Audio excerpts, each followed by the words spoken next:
So tell me about a personal pivot that was instrumental to where you are now.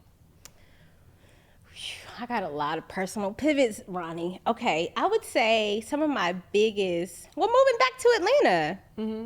So I talked about 2019 was a big year for me. Left corporate and also moved back to Atlanta. I'm a native, born and raised. Went to school and lived in New York and came back.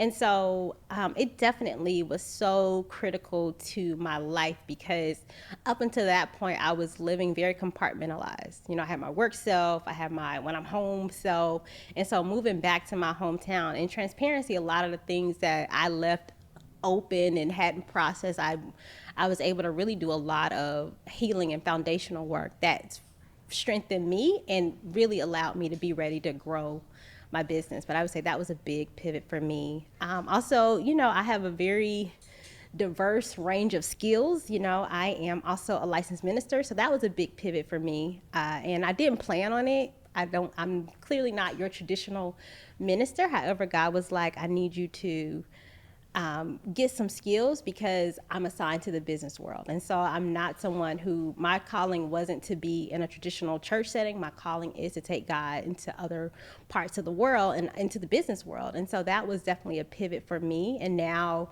it's really fortified me to say, I'm going for everything with my name on it because it's just available. And so I will add one more thing quickly on the personal pivot. A lot of it was also resetting how I think and how I approached money. So because I had grown up in church, I had a lot of stinking thinking around money I wasn't aware of. So I had to do the personal pivot to put myself in a position to be ready to be a millionaire. And so I've done a lot of internal work to let go of kind of bad, and people didn't mean it,